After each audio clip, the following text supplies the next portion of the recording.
क्या आप जानते हैं कि बैंक स्टेटमेंट एक ऐसा डॉक्यूमेंट होता है जो आपका वीजा रिजेक्ट भी करवा सकता है और अप्रूव भी करवा सकता है। मतलब कहने से मुराद ये है कि इतनी इंपॉर्टेंस होती है इस डॉक्यूमेंट की। तो इस वीडियो में हम डिस्कस करेंगे कि बैंक स्टेटमेंट क्या होती है, वीजा सबमिशन में इसकी क्या इंपॉर्टेंस है, किस तरह हम इसको मेंटेन कर सकते हैं और कौन सी मिस्टेक्स हैं जिनको हम अवॉइड करके बैंक स्टेटमेंट को अच्छा और प्रेजेंटेबल और स्ट्रांग बना के अपनी वीजा फाइल को सबमिट करवा सकते हैं। ओके, तो सबसे पहले हम फर्स्ट क्वेश्चन की तरफ आते हैं कि बैंक स्टेटमेंट क्या होती है। ठीक है, बैंक स्टेटमेंट एक बेसिकली रिक्वायर्ड डॉक्यूमेंट होता है एम्बेसी की तरफ से कि आप अपनी या अपने स्पॉन्सर की तरफ से प्रेजेंट की जाने वाली डॉक्यूमेंट, जो फाइनेंशियल स्टेटमेंट या बैंक स्टेटमेंट जिसको कहा जाता है, वो सबमिट करें जिससे हमें आइडिया हो that you are financially stable. तो ये तो हो गई कि बैंक स्टेटमेंट क्या होती है। ओके, अब जो मोस्ट इंपॉर्टेंट चीज है कि एम्बेसीज हमसे क्यों डिमांड करती हैं बैंक स्टेटमेंट की। ठीक है, इसमें बहुत लॉजिकल और टेक्निकल तरीके से मैं आपको समझाने की कोशिश करूंगा और आई एम 100% श्योर कि आपको ये चीजें क्लैरिटी के साथ समझ आ जाएंगी कि क्यों हमसे एम्बेसी डिमांड करती हैं, क्यों हमें उनको बैंक स्टेटमेंट प्रोवाइड करनी पड़ती है, क्यों हम इस सरदर्दी में लगे हुए होते हैं कि हम एक अच्छी और स्ट्रॉन्ग बैंक स्टेटमेंट एम्बेसी को प्रोवाइड करें। ओके, देखो, जब भी एम्बेसीज आपसे जिस भी कंट्री के लिए आप अप्लाई कर रहे होते हैं तो एम्बेसी आपसे फाइनेंशियल स्टेटमेंट की डिमांड करती है which is bank statement. Okay, तो हर एम्बेसी का एक criteria of asking bank statement होता है। Some countries demand 6,000 euros of bank statement, some countries demand 7,000, some countries demand 10,000 and recently जो इटालियन अपडेट आई है वो 10,200 की डिमांड 10,200 यूरोज की डिमांड कर रहे हैं। ओके, ये क्यों करते हैं? ये इसीलिए करते हैं कि दे एक्सपेक्ट कि जो आपका लिविंग एक्सपेंस होता है एक साल का, वो आप हमें प्रायरली दिखाएं ताकि हमें आइडिया हो कि आप एक फाइनेंशियली स्टेबल स्टूडेंट हैं और बाहर जाके या हमारे कंट्री जाके आप हम पे बर्डन नहीं बनेंगे। ओके, अब जिस तरह मैंने आपको डिफरेंशिएशन ऑफ अमाउंट बताई है कि बहुत से कंट्रीज में 6 की है, बहुत से कंट्रीज में 7,000 यूरोज की है, तो ये उस पर्टिकुलर कंट्रीज का लिविंग एक्सपेंसेस होते हैं, जिसमें आपका रहना शामिल होता है, जिसमें आपका खाना पीना शामिल होता है, जिसमें आपकी ट्यूशन फीसेस शामिल होती हैं, जिसमें आपकी इंश्योरेंसेस की अमाउंट शामिल होती है। ठीक है, तो वो ये इस चीज को एक मंथली वाइज डिवाइड करके एक अमाउंट डिसाइड कर देते हैं जो आपको बैंक स्टेटमेंट पे एम्बेसीज को प्रेजेंट करने की जरूरत होती है। तो ये हवाई वो आपको नहीं कह देते कि आप हमें 10,200 यूरो दिखा दो, या आप हमें 12,000 यूरो दिखा दो, या आप हमें 7,000 यूरो दिखा दो। नहीं, ये हर कंट्री की जो फाइनेंशियल स्टेबिलिटी होती है ऑन दैट टाइम, उसके हिसाब से डिसाइड की जाती है कि आपको हमें कितनी बैंक स्टेटमेंट दिखाने की जरूरत है।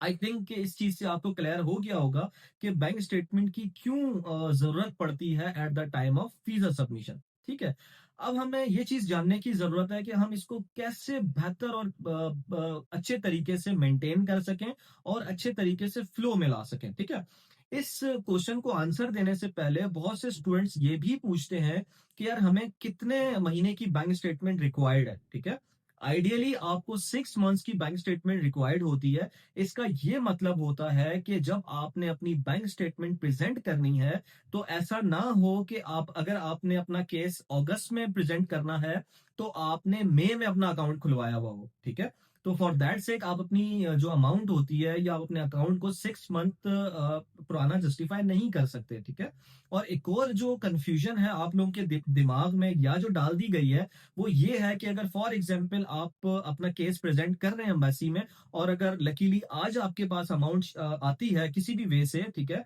तो उसको आपको 6 महीने रखना है, देन आपने अपना वीजा फाइल सबमिट करना है। ऐसा भी नहीं है। ठीक है, क्योंकि हर चीज को जस्टिफाई करना या हर चीज को एक्सप्लेन करने के तरीके होते हैं। ठीक है, तो अब हम ये चीज एक्सप्लेन करने, ये चीज जानने की कोशिश करते हैं कि हमने अच्छी और मेंटेन बैंक स्टेटमेंट को किस तरह डिजाइन करना है। ठीक है, सबसे पहली चीज ये है कि अगर आप पढ़ने के लिए जा रहे हैं तो सबसे रिकमेंडेड मेरी तरफ से, क्योंकि पिछले 4 साल से मैं कंसल्टेशन कर रहा हूँ, 100+ स्टूडेंट की बैंक स्टेटमेंट को हम लोगों ने डिजाइन किया है, तो इतना एक्सपीरियंस तो हो गया है कि कौन सी चीज एक अच्छे वे में आप प्रेजेंट कर सकते हैं एम्बेसी में। ठीक है, अगर आप स्टूडेंट हैं तो मैं मेरी तरफ से रिकमेंडेशन यही है कि स्टूडेंट अपनी बैंक स्टेटमेंट शो करे, चाहे वो बैचलर के लिए जा रहे हैं, चाहे वो मास्टर्स के लिए जा रहे हैं, चाहे वो पीएचडी के लिए जा रहे हैं, ठीक है? इससे अच्छा इंप्रेशन एम्बेसी पे ये पड़ता है कि ये अमाउंट स्टूडेंट के पास ही है और स्टूडेंट अपनी लिविंग एक्सपेंसेस पे ये अमाउंट को यूटिलाइज करेगा और ये अमाउंट वो according to the demand of embassy वो हमें शो कर रहा है। ठीक हो गया? अब इस चीज को मजीद एलिब्रेट करते हैं ताकि आप लोगों की कंफ्यूजन मजीद दूर हो सके। फॉर एग्जाम्पल, आपने अपना केस अक्टूबर इनटेक के लिए सबमिट करना है, तो अपने माइंड में रखें कि आपके पास जो अकाउंट ओपन हो तो वो जनवरी या फरवरी में ओपन हुआ हो। अगर इससे पुराना है तो क्या ही बात है, ठीक है? अब फॉर एग्जाम्पल, आप जब अपना एम्बेसी में केस सबमिट करते हैं तो दैट मीन्स कि आपकी 6 मंथ्स की बैंक स्टेटमेंट रिक्वायर्ड होती है। अब उसका ये मतलब नहीं है कि आपने फरवरी से 30 लाख रुपए डाल दिए या 50 लाख रुपए डाल दिए तो उसको आपने छूना भी आपके लिए हराम हो गया कि नहीं, ओहो यार ये तो मैंने अपनी स्टेटमेंट के लिए रखे हुए नहीं। क्योंकि एक रनिंग अमाउंट जो होती है, एम्बेसी देखती है कि यार ये जो अमाउंट इसके पास आया है वो कैसे आया है, ठीक है? उसकी जस्टिफिकेशन भी जरूरी होती है। जस्टिफिकेशन की बात मैं इस चीज को एलैबोरेट करने के बाद आपको समझाऊंगा, ठीक है? अगर आपने अमाउंट अपने अकाउंट में डिपॉजिट कर दी है तो वो चीज आपको बेहतर तरीके से जस्टिफाई करने की जरूरत है और ट्रेसेबल अमाउंट आपने दिखानी है कि यार ये अमाउंट मेरे अकाउंट में कैसे आई है। या अगर आपके वालिद अगर आपको स्पॉन्सर कर रहे हैं और उनके अकाउंट में इतनी अमाउंट है तो क्या वे था उनके मतलब इतनी अमाउंट उनके अकाउंट में आने का, ठीक है? यूजुअली क्या होता है कि आप अपने स्पॉन्सर के अकाउंट में इतनी अमाउंट दिखा देते हो, अपने अपने अकाउंट में इतनी अमाउंट दिखा देते हो, पता होता नहीं है कि आ कहाँ से रही है। स्पॉन्सर आप अपने वालिद को शो कर रहे हो, डिपॉजिट आप अपने फ्रेंड से करवा रहे होते हो या भाई से करवा रहे होते हो, तो ये चीजें निग्लेजिबल हैं क्योंकि ये चीजें नहीं करनी चाहिए और ये चीजें हमारे लिए वीक हो जाती हैं in terms of maintaining the bank statement, ठीक है?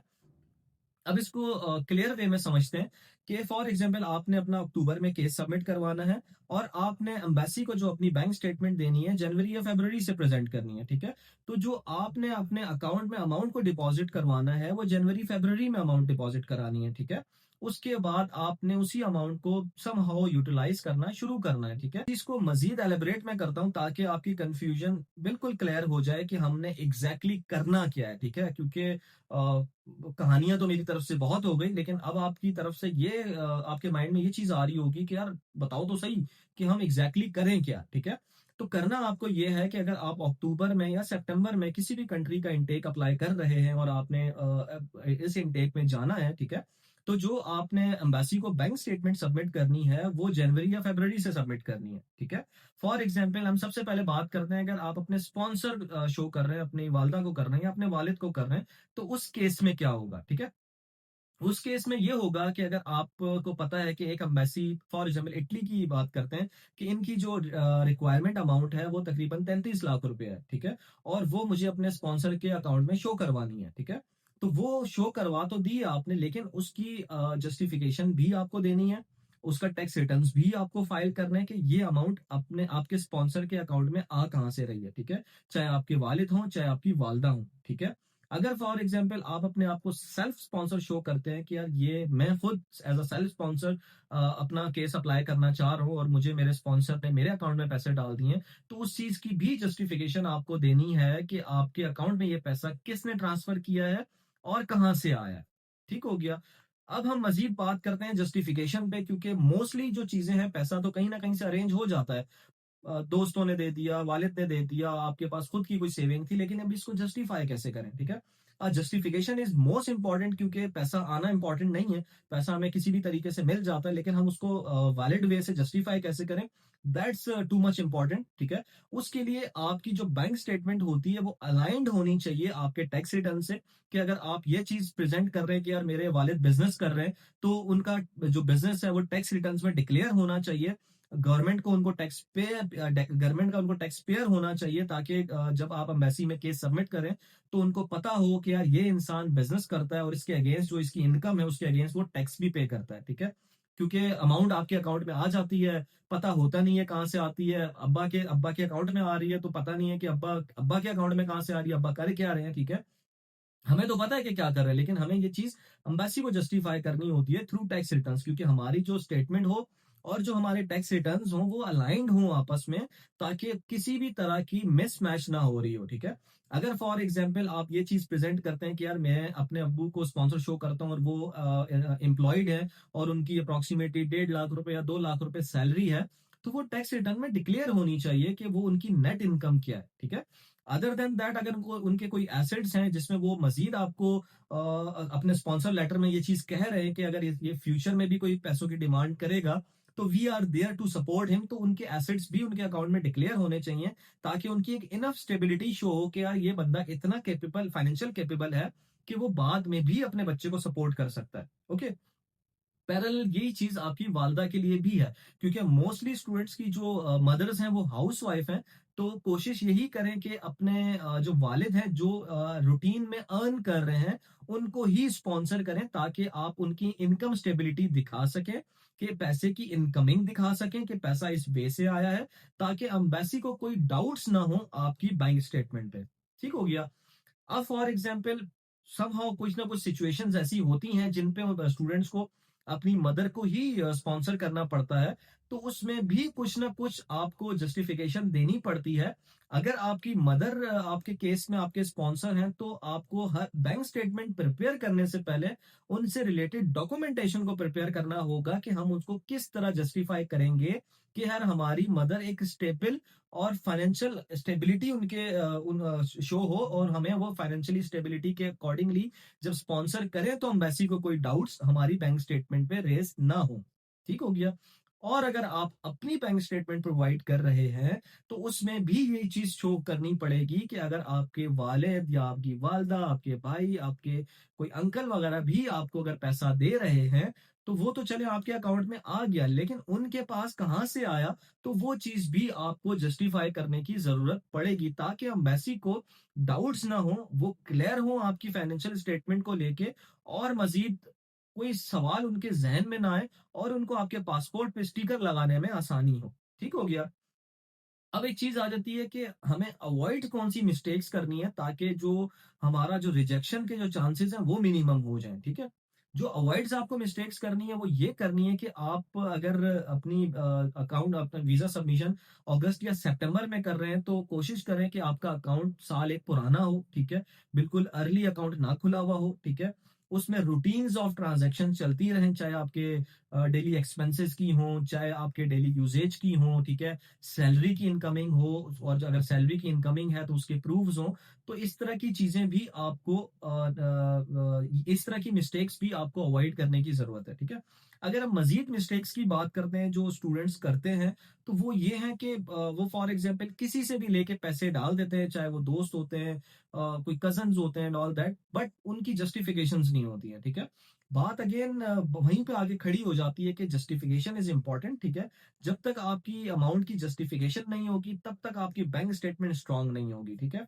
मजीद और अगेन क्योंकि ये जनरलाइज बातें थी या जनरलाइज सिचुएशंस थी जो मैंने आपको बताई हैं, क्योंकि जनरलाइज का मतलब ये होता है कि 100 में से 50% या 60% इस सिचुएशन को लेके चल रहे होते हैं, लेकिन लेकिन हर स्टूडेंट की जो सिचुएशन होती है वो एक जैसी नहीं होती है। हर स्टूडेंट की फाइनेंशियल स्टेबिलिटी या फाइनेंशियल कैपेबिलिटी डिफरेंट होती है, उसको हर डिफरेंट तरीके से ही डिजाइन किया जाता है और डिफरेंट तरीके से ही मेंटेन किया जाता है। एज आई सेड अर्लियर कि हम तकरीबन 4 साल से कंसल्टेशन कर रहे हैं, मोस्टली स्टूडेंट की बैंक स्टेटमेंट बना चुके हैं, तो इतना इनफ एक्सपीरियंस तो है कि हम स्टूडेंट की बैंक स्टेटमेंट को किस तरह बेहतर तरीके से मेंटेन कर सकें, ठीक है? अगेन मैं वही चीज कहूंगा कि बैंक स्टेटमेंट एक ऐसी चीज है जो आपका वीजा अप्रूव भी करवा सकती है और रिजेक्ट भी करवा सकती है। अगर आपको मेरी वीडियो अच्छी लगी हो, इनको अपने दोस्तों के साथ शेयर कीजिएगा जो किसी भी कंट्री जाने का प्लान कर रहे हैं, और आप भी मुझे जरूर बताइएगा जो मुझे सुन रहे हैं कि आप किस कंट्री जाने का प्लान कर रहे हैं। Thank you.